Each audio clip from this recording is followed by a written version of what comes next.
versus right, us versus them. While we pay to keep our politicians fighting, how do we, the people, rise up and solve the great challenges of our time? We do it by embracing freedom and liberty. There may be no such thing as a free lunch, but this hour is as close as it gets. Welcome to A Free Solution. Hey, it is Larry Sharp. I am so happy to be talking to you this afternoon, this glorious Tuesday. Not as hot as it has been, but maybe for some of you, but not as bad for me here. So I guess I shouldn't complain. So happy to be here. WYSL, Rochester, New York, on A Free Solution. You might say to yourself, Larry, I think I have heard of you from other places. You're right. I'm usually host of the Sharp Way Show. You can check me out on the Sharp Way on all the interweb things. You know, I want to tell a story, two of them actually, from when I was a kid. I recently saw a video about the, quote, most dangerous neighborhoods in New York City. Now, I don't know if that's true. That's what the video maker said, so perhaps it's true. But the area he was talking about was the South Bronx. Some of you may know that's where I was raised as a kid. My father and mother raised me there until I was about 12 or so. So as a little kid in the South Bronx, this is the 70s, tells you how old I am. This is the early 70s when I was in the Bronx. My father and my mother, I was an only child, were in our apartment in the Bronx. By the way, I lived at 901 Walton Avenue, for those of you who may know what that is, right by Yankee Stadium. And he had a friend. And his friend had a girlfriend. His girlfriend came to our house. My mother knew her also. She was trying to flee. She was escaping her boyfriend, who was my father's friend. She said, I'm scared of him. Can I stay here? And my mother agreed, and she stayed, trying to escape her angry boyfriend, who was my father's friend. Now, my father was in law enforcement. Some of you know that. And he very often carried his gun on him. In fact, always. And I don't know if it's still popular, but back in the day, it was common for law enforcement officers, when they were not on duty, to carry their pistol. My father had a revolver, a snub nose, in his ankle holster. Again, don't know if that's popular now. Back in the 70s with bell bottoms, which is what the style was back then, a lot of people carried their firearms there. My father was one of them, wearing his early 70s bell bottoms. It was fine to carry a pistol there. And he did. So I was not unaccustomed to seeing a firearm. I saw it all the time. So his friend comes over, convinces my dad, hey, can I come over, talk to my girlfriend? He comes over. When he comes over, he flies into a rage. He also was in law enforcement, pulls out his pistol, and smashes his girlfriend in the face with the butt. He pistol whipped her. I assume broke her nose because blood flew everywhere. And I still remember this. I was probably 6 years old when I saw this. And I didn't get it. Maybe I was 7, elementary school. I didn't understand. Why? This is his girlfriend. Why are you hitting her? Why are you breaking her nose? I don't get it. The night ends. I'm shocked. Don't know what to do. I asked my parents the next day, what did I watch? Right now, they didn't want me to see that, but they didn't know he was going to do that. So they thought he's just going to talk to his girlfriend and they're going to fix things. And it's fine if little Larry's running around. He knows them both. This is family-friendly stuff. Out comes the pistol. Bam. Okay, now what do I do? So later, my mom said he was angry because she was bad to him, that kind of thing, trying to pacify it over, almost excusing his actions. So I then, as I got older, I brought it up again. And I realized what it was is she was cheating on him. And he was angry and he thought, I'm going to show her. Does that make it okay? Of course not. To be crystal clear, of course not. What I just did is I explained violence. I did excuse it. It's still wrong. He shouldn't have done it. He should have been punished for it. Of course he should have. He wasn't. She didn't press charges. Nothing happened. But that isn't the point. The point is, I can understand why he did it without accepting that it was right or correct. There's a difference between explaining and excusing. Fast forward several years. I'm 11 or 12 years old. My father is dying of cancer. I don't understand it. I'm mad at the world. My father's dying. I did something stupid as a kid. I don't remember what I did. My parents are yelling at me and angry at me for doing the dumb thing. But they're also mad because their world is ending because my father is dying. And they know it. And they're mad at me and the world. And I'm mad at me and the world and my dad and everybody. So I threw a glass as I was trying to talk. I was trying to talk to my parents as probably a 12-year-old or 11-year-old. And they just wouldn't hear me.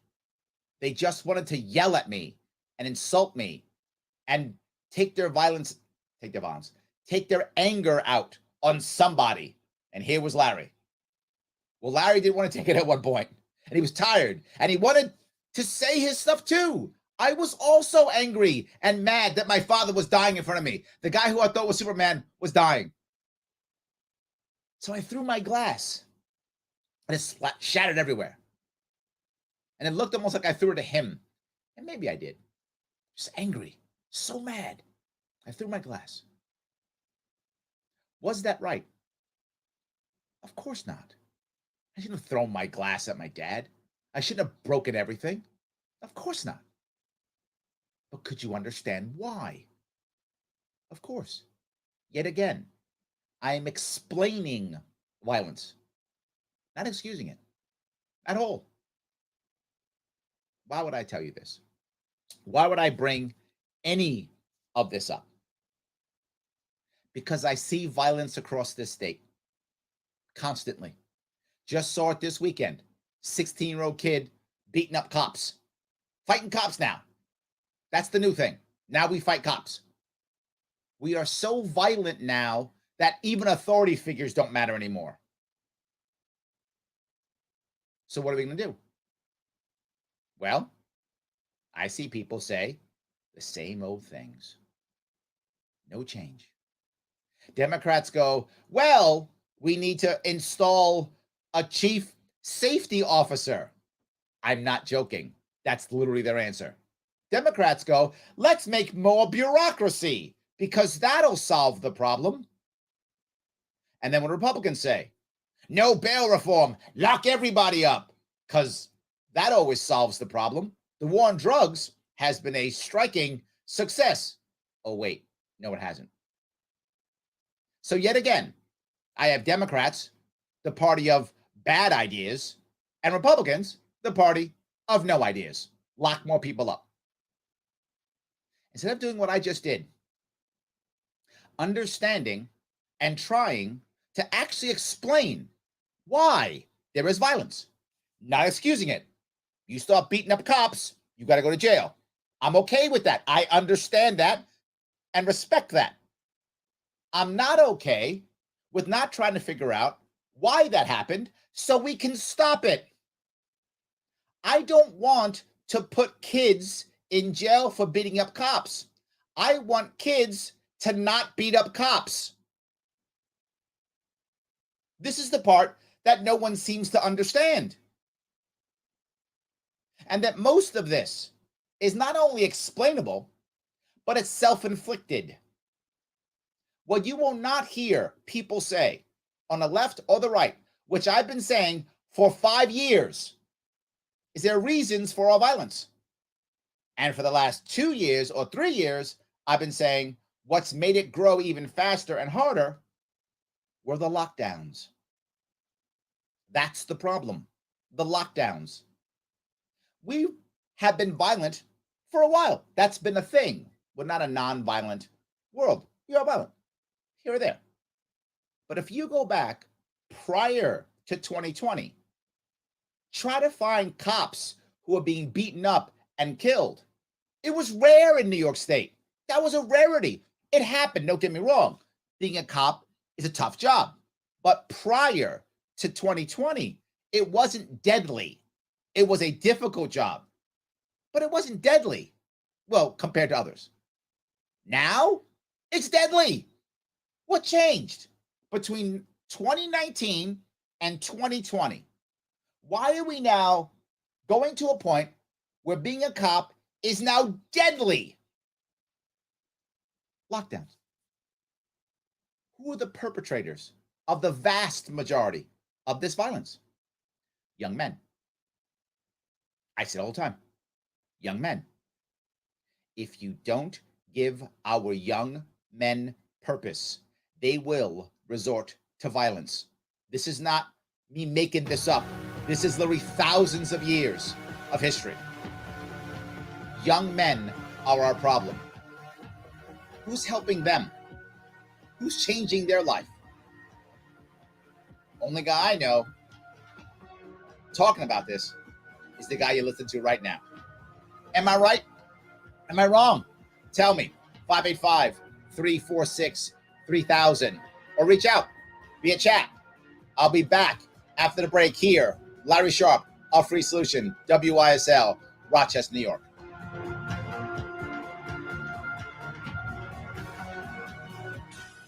Your business relies on computers and technology to operate. Slow, unreliable networks and servers can cause unplanned downtime and affect your bottom line. The experts at Simple Tech Innovations are here to help. Their preventative maintenance program ensures that your computers and network are kept up to date and monitored for any issues, keeping your business running smoothly. They also help clients achieve HIPAA, PCI, and New York State cybersecurity compliance to keep your network safe and secure. Whatever your business IT needs are, Simple Tech Innovation should be your first call. They've won the best in Rochester 8 years in a row and have an A+ Better Business Bureau rating. Call them today for a free consultation at 585-200-3182. That's 585-200-3182. Simple Tech Innovations. Hey, this is Kevin Wilson, host of A Free Solution. You ever need a tool for just one project, but didn't want to spend the cash for something you'd use just once or twice? Well, there's a new tool library in Rochester where you can borrow just the thing you need instead of buying a new one. It's called the Tool Shed from the Southeast Area Coalition, and membership starts at just $25 a year. Use it for home projects or to support your business. Learn more and become a member at seektoolshed.org. That's SEAC toolshed.org. Only available in the WYSL store at WYSL1040.com. Official top quality tees, hoodies, and coffee mugs depicting the colorful WYSL logo or the already famous Mount Worstmore line of merch depicting Mount Rushmore style are for worst presidents. Of course, you know who is front and center up on that mountain. WYSL official items make perfect gifts, or they're a great way for you to make a personal statement. Locally produced and sold only in the WYSL store at WYSL1040.com. A free solution on the WYSL stations.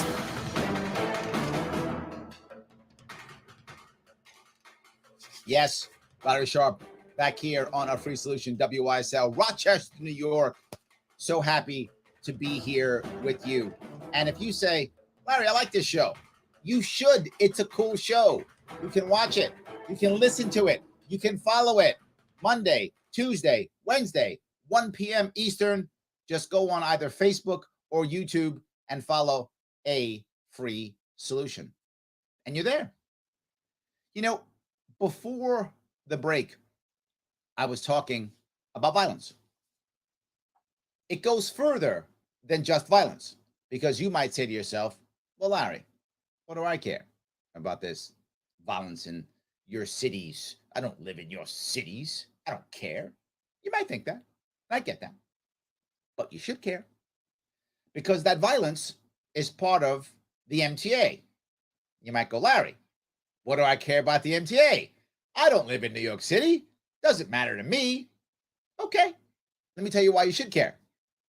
The MTA was already a financial boondoggle, and the state used to pay $6 billion every year to the MTA. Well, that was getting worse. Why? Oh, yeah, COVID, the lockdowns. The lockdowns ruined it, right? So you lock everything down, you shut it all down, and now we have violence, which comes also from the shutdowns, from the lockdowns. And now 1 in 3 commuters no longer uses the MTA. So the MTA is now another $2 billion in the red. Now, it hasn't been that bad. Why? Because Uncle Joe Biden has been writing New York State checks. Thank you, Uncle Joe. I like that. Thank you for writing us checks. The problem is those checks are going to stop, and those checks are all just Fed debt. So short term, thank you. Long term, we're in trouble. We're in trouble because those are going to end. And when those end, and I think it's 2 years, the MTA is going to be over $13 billion in debt. Deficit. What's that? What does that mean? That means all you New Yorkers who don't live in New York City are going to keep paying for my MTA. I guess I should say thanks. I can ride the subway because of you. The problem is, I don't want to ride a subway. I would like to not be stabbed. You know, crazy. I'd rather not be, attacked with feces. I'd rather that not happen to me or my family. I also don't want to be pushed on the subway tracks. I'd rather that not happen. But thank you for paying for my subway. You should care. It does matter. Because now, what is the answer? Well, Democrats, of course, would like to punish their already installed chief safety officer. What? The chief safety officer didn't work? Are you telling me that more bureaucracy didn't work? What? Yeah, it's true. Republicans end bail reform because that'll stop violence. Never. That's the only answers. Meanwhile, $13 billion the state's going to have to come up with when the budget is already $220 billion and we're already running out of money. And people are leaving this state probably 500,000 a year now, give or take. Somewhere between 200 and 500,000, not million, sorry. Between 200 and 500,000 will be leaving every year. How are we going to fix that? We're not. Because we don't focus on the number one issue, young men. You would get mad at me. Other people don't matter, Larry. Of course other people matter. All New Yorkers matter. In this specific case, I'm talking about violence. And when it comes to violence, it is overwhelmingly young men. Not even close. Like 90% young men. You want to deal with violence? Deal with young men. Period. And we don't. Everything else. Young men is a critical piece here. It isn't bail reform. It isn't chief safety officers. Don't get me wrong. Bail reform is bad. But that's not going to solve the problem. That'll just put more young men in jail. Again, it's not that if you do a crime, you shouldn't go to jail. It's let's make an environment where less people do crimes. Jail doesn't bring my family member back. Jail doesn't traumatize a victim. Jail doesn't do that. Not having the event is a whole lot better. That is what I want to focus on. And that is about giving young men two things: purpose and community. Those two things is the key. You've seen my policies. You've heard me talk about it all the time. Purpose and community. When you give young men purpose and community, they don't do dumb stuff. Well, sorry, they don't do violent stuff. They still do dumb stuff. That still happens. I'm sorry. They don't do violent stuff. They don't commit crimes, right? I look at my own life, and I was telling you stories about my youth. And I'll tell you one more. When I was a youngster, teenager, I was lost too. And a lot of people ask, well, how could you fix this, Larry? Your father was gone. You didn't have any positive male role models. What'd you do? I joined the Marines. That was it. Now, I know as a libertarian, people go, wait a minute. I thought you don't like the draft. I don't. The draft is a bad idea. You should go in the military voluntarily. Please, if you think it's the right thing for you, go. If you don't go. What I say is, it was exactly the right answer for me. It gave me purpose. It gave me community. And I've said more than once, and I'll keep saying it. The Marine Corps saved my life. I really believe that. I'd have been doing some dumb stuff in my life if I didn't have the Marine Corps. I'm very glad I joined. It gave me purpose. It gave me community. It doesn't mean your son or daughter should do that. If they think so, they should. I'm not against the military. I am against people being drafted. Go because you feel it's right. It was absolutely the right answer for me. Purpose and community will save this state, will save this nation. And when we locked down our state for 2 years, we removed both of those from our youth for 2 years, and we are still recovering. And when you have young men who believe they have no future, who believe they have nothing to lose, they're going to beat up cops because they don't care. They don't think there's any future. Who cares? What's cop going to put me in jail? I don't care. What's cop going to shoot me? I don't care. Why do you think people are going up there and shooting places up, knowing they're probably going to die or go to jail? They don't care. One of the most deadly things in this world is a young man with nothing to lose. Let's give them something to lose. And then they'll stop being so violent. And they won't want to fight. And they won't want to do the bad things. And they'll make our society better. I know I'm being preachy today. I know I am. But sometimes I think I have to. Because we're focusing on things that don't matter. We're focusing on things that are so secondary and tertiary. Because who cares of the other stuff if young men are shooting up your neighborhood? Who cares about the other stuff if you can't sell your house or build your business or send your kid to school because young men are shooting up your neighborhood? If you can't move because you can't sell your house because young men are shooting up your neighborhood? This is a critical piece. We should work on it.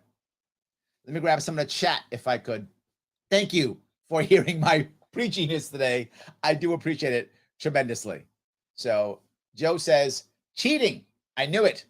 That's why I don't get into relationships. Lose 90% of the time. You know, Joe, I get that. I do. I get why people don't want to get into relationships. I do. Here is my response. It's a classic one. Better to have loved and lost than not to have loved. Everything in life is temporary. Everything is. It's what's gotten me through my hardest parts in life and what's made me think and try to enjoy the greatest parts of my life, my greatest joys and my lowest lows, because I knew that both are temporary. So enjoy the joy because it's going to go away, and fight through the pain. It'll go away too. That's just my view. That's it. So, Ann says, Larry, will you be on the ballot? You said July 25th was a date you would know for sure. I hope so. We ordered a Larry Sharp for Governor Yardside. Well, here's what I'm going to tell you. Keep that sign, but I will not know for sure for a couple more days of what's going to happen. The judge will make his decision. I hope it's the right one, Ann. But either way, keep that sign. I'm not going anywhere. Now, should I? Let me know. 585-346-3000. Larry Sharp of Free Solution, WYSL, Rochester, New York. Back after the break.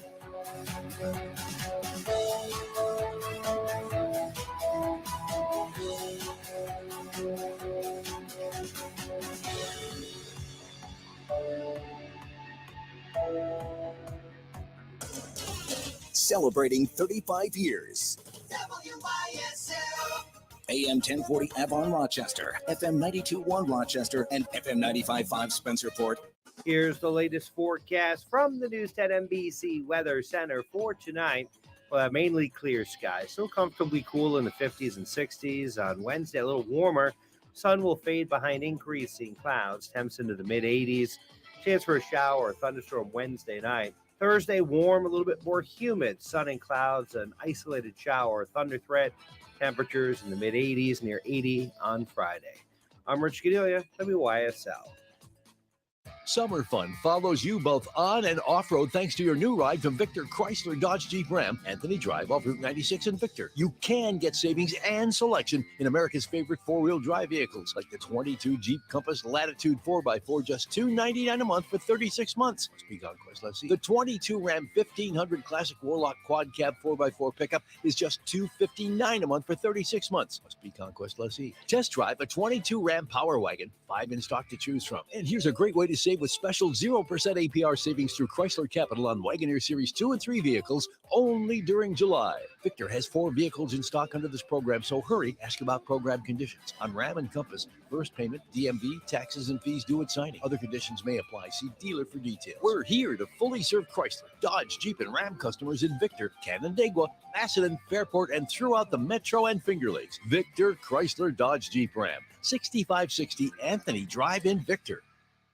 Why do businesses choose to move their website from Wix and Squarespace to SimpleTech Innovations? Maybe it's their excellent customer service or attention to detail. Maybe it's their ability to give a truly customized solution. Or perhaps they just like the fact that SimpleTech is a local small business that builds great relationships with its clients. Whatever the reason may be, you can rest assured knowing that the local team at SimpleTech has your best interest in mind when building or updating your website. They're hands-on and love helping customers achieve their goals. But don't take my word for it. They've won the best in Rochester 8 years in a row and have an A+ Better Business Bureau rating. If your website doesn't match your dreams or isn't achieving your goals, give the professionals at SimpleTech Innovations a call today for a consultation at 585-200-3182. That's 585-200-3182.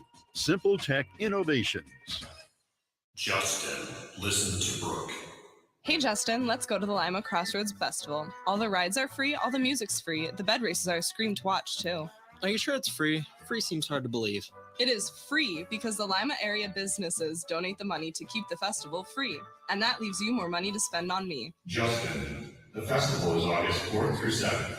Okay, you're always right. You can't beat free. See limafest.org for all the details. Come to the Crossroads. It's a breath of fresh air. Identity theft is a growing problem in the United States. Sheriff Thomas J. Doherty would like to offer some tips on avoiding identity theft. Do not carry your social security card. Do not put your social security or driver's license numbers on your checks. Do not give out any information to telephone solicitors or unsolicited email. Do not throw out personal papers or credit cards without shredding them or tearing them into small pieces. Once a person gets your driver's license and social security number, they get credit cards that are in your name and they have just stolen your identity. If you are a victim, contact the Livingston County Sheriff's Office for assistance. Flower City Collision in Henrietta is your hometown body shop, trusted by numerous corporate fleets and properly insured and registered in New York. Flower City Collision specializes in working with insurance companies on your behalf. Having built a culture where they respect the customer and their employees as well, Flower City Collision has assembled the best collision team in the Rochester area. If you need repair, reach out to Zach at Flower City Collision in Henrietta, and he will work with your national insurance company on your local behalf to ensure you get the repair you need done right. Geneseo Hardware and Rental has all your project needs. They have a large selection of hardware, plumbing, electrical, home goods, lawn and garden, plus much more. Geneseo Hardware offers Valspar paint, Cabot stains, a wide selection of rental items, plus screen and window repair. Get personalized service. Open 7 days a week. Geneseo Hardware and Rental, Route 20A next to Wegmans Plaza. Visit geneseo-rental.com. Now offering lumber. Okay, we have a caller. We have Keith from Rochester. We know it's been tough. You're welcome. With government working against you post-pandemic. So we've come up with a low-cost ad package, and for a limited time, once you're a WYSL advertiser, we'll run a bonus that's free extra schedule for job openings you're trying to fill. We'll feature your business and describe the positions you have open, all at absolutely no charge. At the WYSL stations, we're not just the voice of liberty, we're the small business friend. Call 346-3000 for details. All major credit cards welcome. A free solution on the WYSL stations.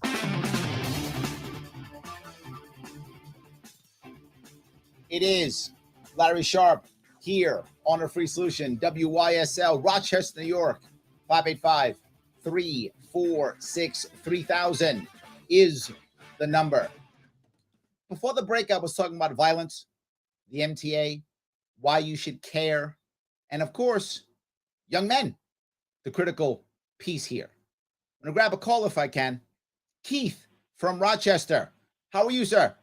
Yes, in the last half hour, you've been making some salient points, and you were kind of hopscotching around there. So I was trying to, in my thoughts, maybe just bring it full circle. When I was growing up, I always had the impression that people in power knew how to fix things. There was an assurance and a reassurance that we had what I'm going to call a competent class of professionals that just knew what was going on. And then we find out years later, I'm thinking of, you mentioned Johnson, Robert McNamara, the Secretary of Defense. Oh, who, yeah.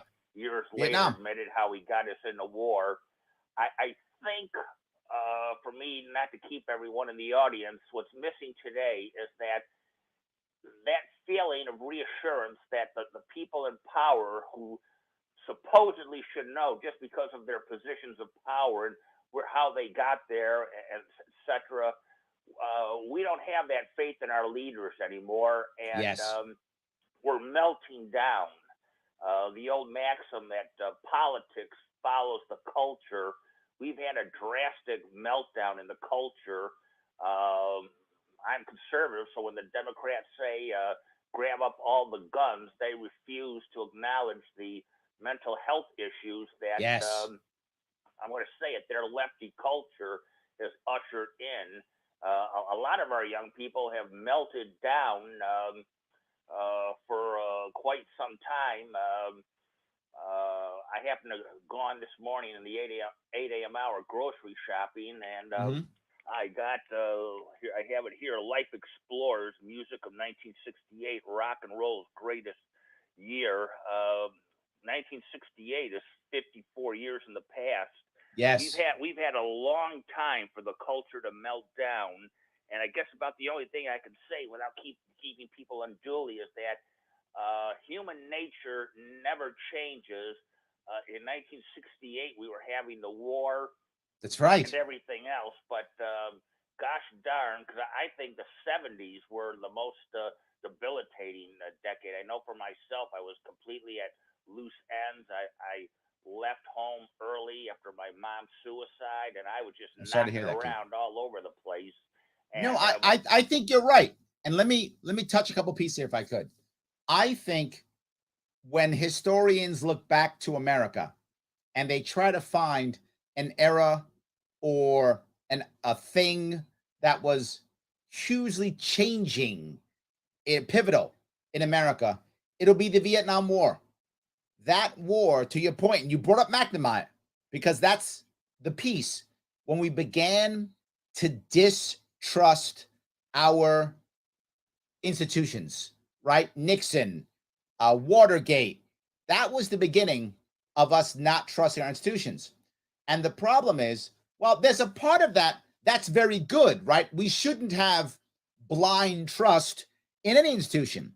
However, we should trust our institutions. And I don't mean just government, like we should trust our colleges. We don't. We should trust, our court system. We don't. We should trust our political leaders. We don't. But we should, right? In a perfect world, or even a good world, we should trust them. But to follow Reagan, trust but verify. That's what we should be doing. The problem is, once we began to distrust them, they didn't say, oh my God, they don't trust us anymore. Let's be even more transparent so that we can gain their trust. This is the opposite. They went, oh, they found us out. Cover up, cover up, cover up. Put them in the dark, put them in the dark, put them in the dark. Distraction, distraction, distraction. And the best distractions against actually trying to change things is, to your point, is culture war. Let's use culture war so that we can distract from the bigger problems. And I think that's what actually happened. I'm with you, Keith. I think you're right. Well, in closing, I'm far from organized religion. My father was a full Episcopal priest. I like to think of myself as spiritual and not so much theological, but I'm going to be non-denominational here in closing.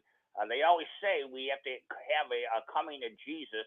I think our country is fully corrupt, and until we get down on bended knee, no matter what the denomination, until we really come back to God, our country is sinking, and we've just got to see that only by coming back to our spiritual roots are we going to get it back together.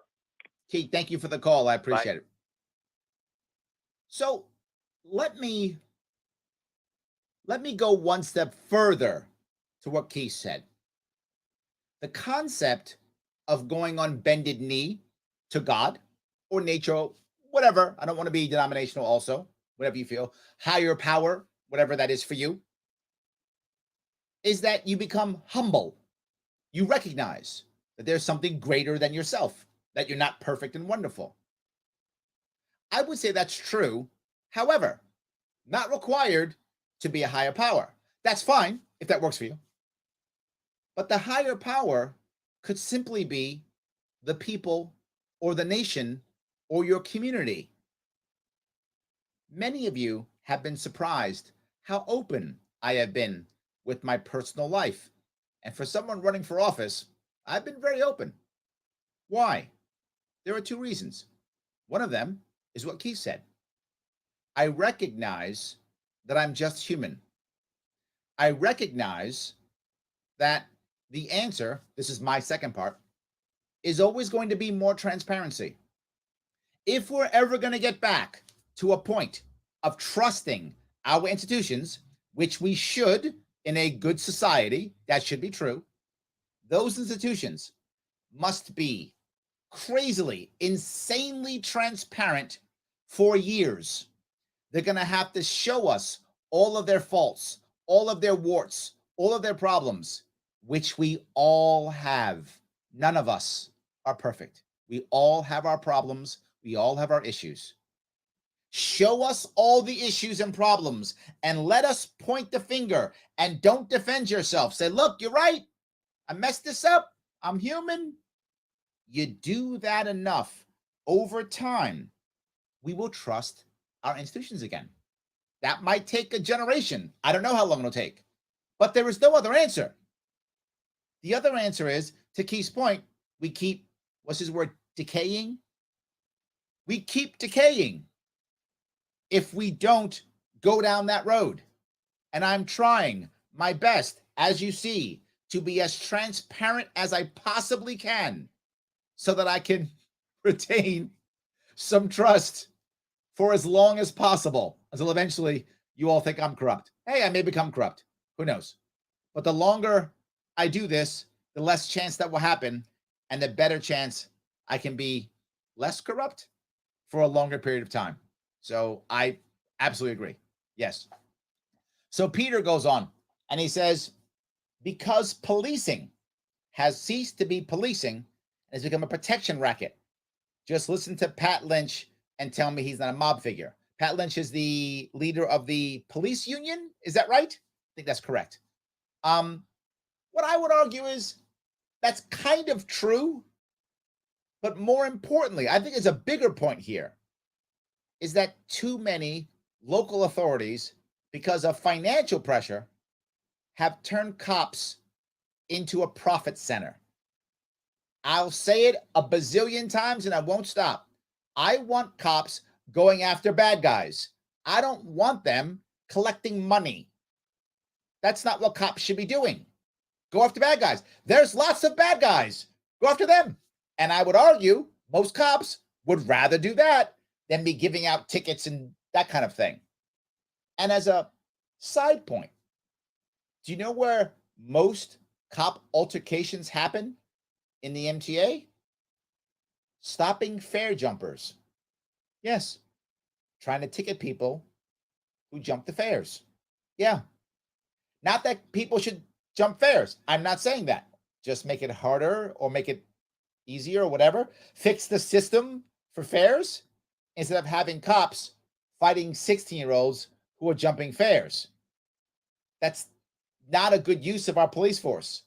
There are people who are shooting people and killing people and raping and trying to stab. Those people, go after them. So I would change a little bit. Patricia says, where I live, a 20 unit of townhouses in public housing, we went from neighborhood barbecues and fun days 2015 to 2020 to cops here weekly, if not daily, for drugs, violence, or just plain stupidity. Yeah, I keep saying this. And Patricia, I'm glad you said it. Take my emotion, not at you, with you. 2020 is the key year. It's when things changed. And what happened in 2020? Oh, right, lockdowns. So you took a neighborhood in public housing and you took away their ability to go to work, their ability to be with friends, their ability to be human beings, and you wonder why you have a drug problem. Huh, crazy. And you wonder why you have a crime problem. And you wonder why you have a violent problem. Yeah, self-inflicted wounds. The damage that we are receiving years later from the lockdowns, sadly, is not done. And I will ask you, what person running for office, what person trying to fix things is talking about that? This is the core. This is the root. Purpose and community is the root. Everything else comes from that. And that will end peace decay. Am I wrong? 585-346-3000. Larry Sharp, A Free Solution, WYSL, Rochester, New York. Back after the break. Why do businesses choose to move their website from Wix and Squarespace to SimpleTech Innovations? Maybe it's their excellent customer service or attention to detail. Maybe it's their ability to give a truly customized solution. Or perhaps they just like the fact that SimpleTech is a local small business that builds great relationships with its clients. Whatever the reason may be, you can rest assured knowing that the local team at SimpleTech has your best interest in mind when building or updating your website. They're hands-on and love helping customers achieve their goals. But don't take my word for it. They've won the best in Rochester 8 years in a row and have an A+ Better Business Bureau rating. If your website doesn't match your dreams or isn't achieving your goals, give the professionals at SimpleTech Innovations a call today for a consultation at 585-200-3182. That's 585-200-3182. SimpleTech Innovations. Hey, this is Kevin Wilson, host of A Free Solution. You ever need a tool for just one project, but didn't want to spend the cash for something you'd use just once or twice? Well, there's a new tool library in Rochester where you can borrow just the thing you need instead of buying a new one. It's called the Tool Shed from the Southeast Area Coalition, and membership starts at just $25 a year. Use it for home projects or to support your business. Learn more and become a member at seektoolshed.org. That's SEAC toolshed.org. Hi, Bob Savage here with a boost and good news for business owners and managers. We know it's been tough sledding with government working against you post-pandemic, so we've come up with a low-cost ad package, and for a limited time, once you're a WYSL advertiser, we'll run a bonus that's free extra schedule for job openings you're trying to fill. We'll feature your business and describe the positions you have open, all at absolutely no charge. At the WYSL stations, we're not just the voice of liberty, we're the small business friend. Call 346-3000 for details. All major credit cards welcome. A Free Solution on the WYSL stations. Larry Sharp here on A Free Solution, WYSL, Rochester, New York. Thank you for giving me a chunk of your afternoon. We've been talking about violence, community, the youth, MTA. I want to grab a bunch of your chat. Thank you so much for watching. For those of you who watch and listen online, thank you so much for jumping into the chat. I appreciate it. Let me grab a couple of these points here, if I could. Let's see here. John says, if communities gave incentives to local small businesses to hire and train the youth and nonprofit programs that involve the high school graduates to continue to trade schools would be a major way to help get involved in that purpose. I agree. And some of you may not know this. There is actually almost a magic pill to stopping young men from going back to jail. And that magic pill is 5 years of work. Yes, that is physically true. If you get someone who's been arrested and or gone to jail or prison, and they get out and they're able to work for 5 years, the odds of them going back to jail are actually less than someone who's never gone to jail. Literally, that's the numbers. If you think I'm making it up, do your own homework. 5 years is the magic number. If you can get some young man to start working for 5 years, guess what happens? They will have built up purpose, they will have built up community, and they don't go back to jail. John, you are on the money, which is why my policy has been very simple. If you hire a felon, you pay no payroll tax for 2 years. Now, what people always tell me is, but then, Larry, people will just hire felons for 2 years and then fire them and rehire felons and never pay payroll tax. Good. You're training my felons. Good. That's a price to pay. I can lose your payroll tax, or I can pay $80,000 to incarcerate my youth, and they make no money and pay no taxes. No worries. Please do that. I hope more people create that policy. I only hire felons. That's all I do. I don't ever want to pay payroll tax ever. Deal. Your terms are acceptable. Yes.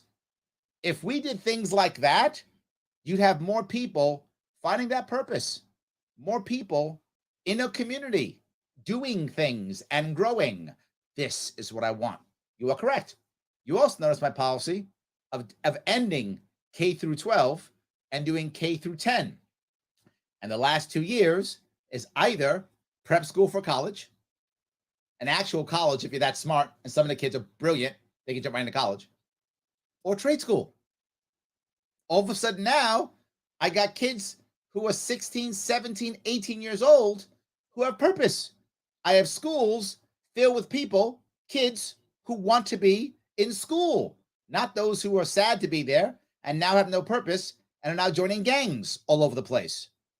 Yeah, John, I agree completely.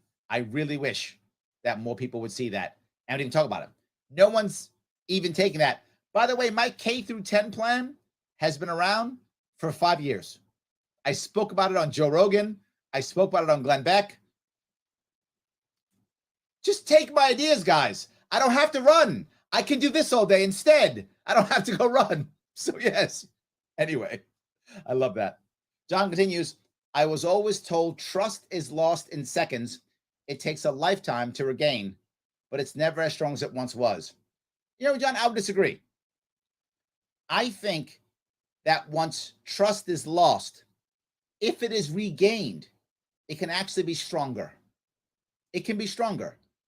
And I'll give you a very crazy example. There's some data, if you go looking, couples that experience infidelity and that don't break up, right? Those that don't break up, infidelity very often ends a relationship. But if it doesn't, there's a higher percentage that if you stay together, if it doesn't break you up, by percentage, there's a higher chance that you'll actually have a stronger relationship. That if you're able to get past that betrayal and loss of trust, the bond, statistically, not always, obviously, gets actually stronger. Because now the person's like, I get it, never again. Now they're verifying. Now they feel good. Trust actually becomes stronger. So I'm not saying cheat on your significant other. I'm not saying that. I'm saying that there is a chance that once you've lost the trust, that it can be stronger. And I can only hope that in our nation, that if we're able to regain that trust, it will be stronger. Do I know that to be true? I don't. It's hope.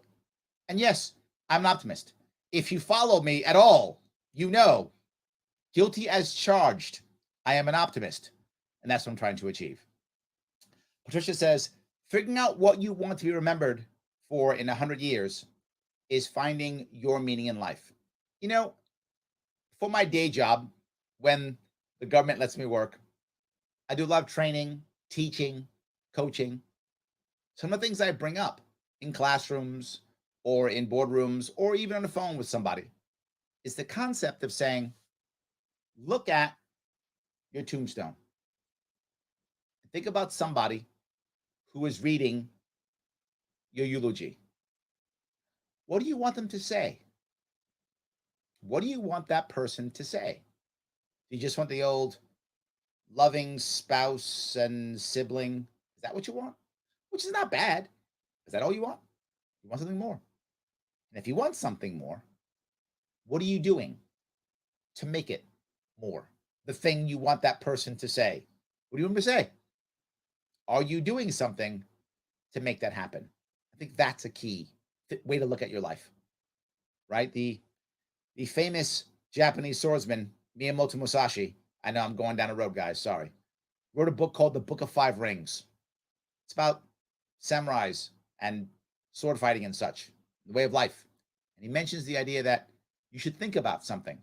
If you think of your life as you're already dead, all that matters is your legacy. If you think of yourself that way, it goes to what you're talking about, Patricia. What am I doing to secure whatever legacy I want, whatever that is? If the point is, I want to be the best mother or father that there could be, what are you doing right now so that that person who's giving a eulogy goes, oh my God, John was the best father in the world, and here's why, if that's what matters for you. You're the smartest woman he ever met.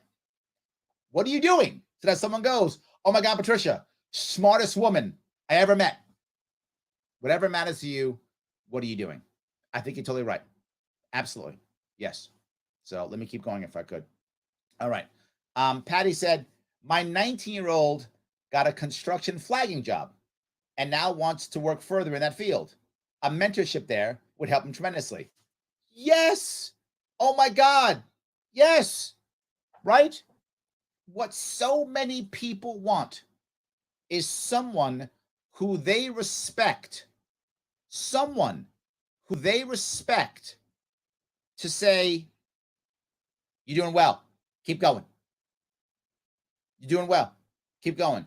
People often say people don't want to lead or be led. That's not true. We want to be led. If two things are true, the people respect us and we respect them, then we're happy. Respect is everything, Patty. You're completely right. All right, guys. I want to say thank you so much for giving me a chunk of your afternoon. I hope it wasn't too preachy. I will see you all very soon.